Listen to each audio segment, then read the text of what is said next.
हमने देखा है इस जमीन पे इंसान नहीं बल्कि इंसान के बदले में यहाँ लोग हैवान हैं।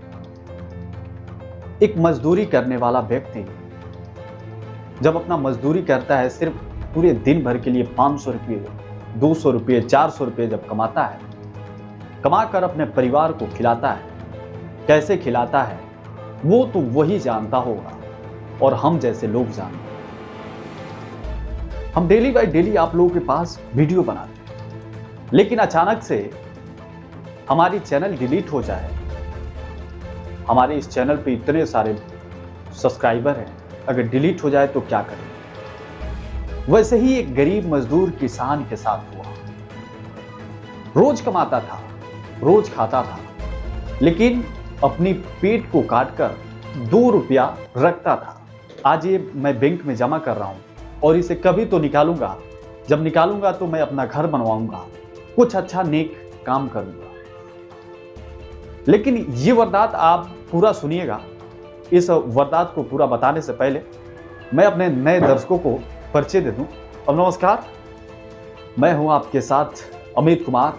आप देख रहे हैं क्राइम कहानी। इस क्राइम कहानी को लेकर बहुत सारे लोगों के मन में सवाल बनता जा रहा है। बनता यह है कि क्यों ये क्राइम कहानी बताते हैं, क्या वजह है, क्या थिंक है, मतलब तमाम लोगों की क्वेश्चन रहती है, सवाल रहता है और मैं ज्यादातर उनका जवाब दे पाता हूं। हालांकि लोग मुझसे मिलते हैं तो कुछ ज्यादा ही सवाल करते हैं। मैं उनसे यही कहता हूं कि कोई भी वारदात जब बताते हैं तो वारदात की शुरुआत में मैं कुछ चीजें लिखी है, जो सूचना लिखी है, उस चेतावनी को आप लोग पढ़ लीजिए।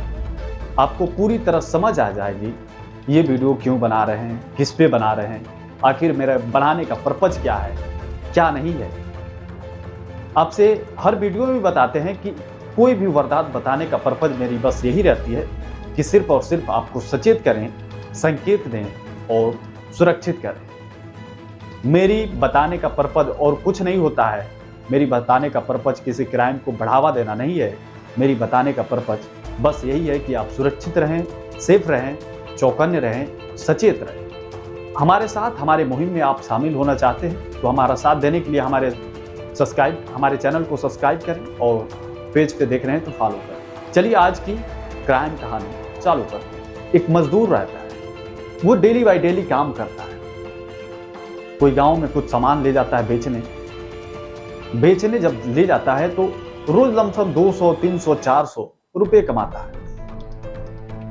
उस रुपए में से 10 रुपया, 50 रुपया, 60 रुपया बैंकों में जमा करता है।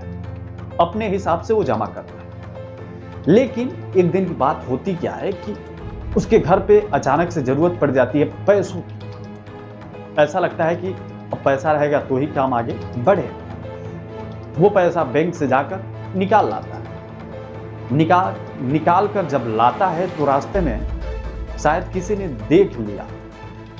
जब देखे तो अगले दिन उसके घर 2 या 3 लोग आते हैं। फिर कहते हैं भैया आइएगा थोड़ा। उसके घर में जो औरत थी, एक लड़का था, और चोर कहते हैं कि आइएगा थोड़ा, आपके नाम से सरकार ने आवास बनवाने के लिए यानी घर बनवाने के लिए 3 लाख रुपया आपके नाम से भेजा है।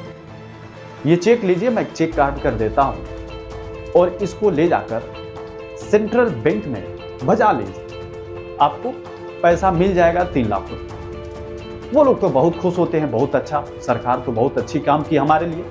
हम तो दिन भर मजदूरी करते हैं, हम लोग इतने गरीब हैं और हमको इतना सहायक दे रही है सरकार, बहुत अच्छा काम कर रही है। लेकिन उनको क्या पता होता है, सरकार अगर देगी तो इस तरह देगी, इस तरह तो कभी नहीं किसी को दी है। और उसके बदले में, वो चेक देने के बदले में, वो दोनों ठग वाले जो थे, चोर थे, वो कहते हैं हमें 8,000 रुपया आप लोग दे दीजिए, तब आपको ये 3 लाख का चेक देंगे। जब वो 8 लाख रुपया निकाल कर दे देते हैं तो वो भग जाते हैं। फिर बाद में कोई बंदा देखता है, जानता है, पूछते हैं लोग ये चेक भजाना है, हमें 3 लाख रुपया मिला है। तो जब बंदा देखता है और बताता है कि या तो आपको ठग गए चोर, आखिर वो कौन थे, लेकिन ये इन लोगों को पता नहीं था, वो अनचिन्ह लोग थे जिन्हें ये पहचानते नहीं थे। अब क्या हुआ कि 8,000 रुपया बैंक से निकाले हुए ये पूरी रुपया चली गई। पता नहीं कितने दिनों से जमा कर रहे थे, कितने दिनों से बैंक में रखे थे, जरूरत के काम के चीज़ों को निकाले थे पैसा, और वो पैसा कोई लूट ले गया, कोई अपने स्वार्थ के लिए इन लोगों से ले गया। मतलब ऐसे लोग रहते हैं इस दुनिया में जो गरीब मजदूर किसान कुछ समझते ही नहीं। एक एक रुपया अपना पेट काट कर एक किसान बचाता है, और वो चोर, वो चाई उस रुपये को छीन लेते हैं, किसी ना किसी तरीके से गरीब मजदूर से ले लेते हैं। उनको मोह माया कुछ नहीं लगता, कुछ ऐसा नहीं लगता कि इनसे पैसा लेना चाहिए कि नहीं लेना चाहिए। हालांकि इसके बदले में गरीब मजदूर को देना ही चाहिए, ना कि लेना चाहिए। ये वारदात यहीं पे खत्म होती है, लेकिन ये वारदात आपको बहुत कुछ सिखाती है। आपके घर भी कोई ऐसा चोर चाई जब आए और आपके घर भी कहें कि आपको सरकार ने इतना रुपया दिया है, क्या आप लेना चाहते हैं? अगर लेना चाहते हैं तो आप मुझे इतना रुपया दीजिए तो मैं आपको चेक दूंगा, तो आप तत्काल रूप से मना कर दें, उन लोगों को घर से भगा दें, ताकि आप भी किसी वारदात में तब्दील न हो।